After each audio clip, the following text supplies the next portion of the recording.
7 April. Ons kry 'n nuwe hart. Gods vrede bewaar die nuwe hart. En die vrede van God, wat alle verstand te bowe gaan, sal julle harte en julle sinne bewaar in Christus Jesus.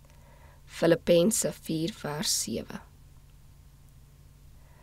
As ons Christus as blywende inwoner in die siel ontvang, sal die vrede van God, wat alle verstande te bowe gaan, ons hart en gees deur Christus Jesus bewaar.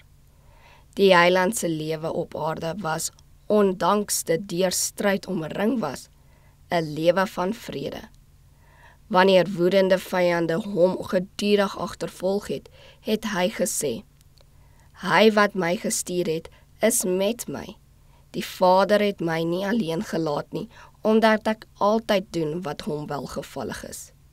Geen storm van die menslike of sataniese troon kon die kalmte van daardie volmaakte gemeenskap met God verstoot nie.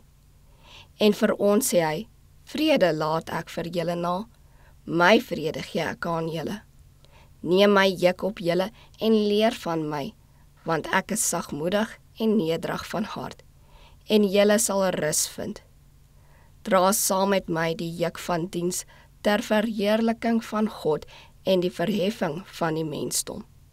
En julle sal ontdek dat die juk sag en die las lig is." Geluk wat uit aardse bronne geput word, is so veranderlik as wat afwisselende omstandighede dit kan maak.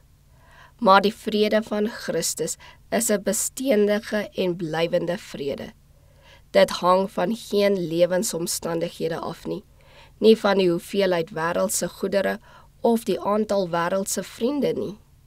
Christus is die bron van lewende water en geluk wat uit hom geput word, vergaan nooit nie. Elke mens se ervaring getuig van die waarheid van die skrifwoord. Die goddelose is soos 'n onstuimige see, want dit kan nie tot rus kom nie. Geen vrede, sê my God, vir die goddelose nie. Die sonde het ons vrede vernietig. Terwyl die eie ek nie onder beheer is nie, kan ons geen rus vind nie. Geen mens kan die drifte van die hart in toom hou nie. In hierdie opsig is ons net so hulpeloos soos die disippels was om die storm stil te maak. Maar hy wat die bare van die meer van Galilea tot bedaring gebring het, spreek die woord van vrede vir elke siel.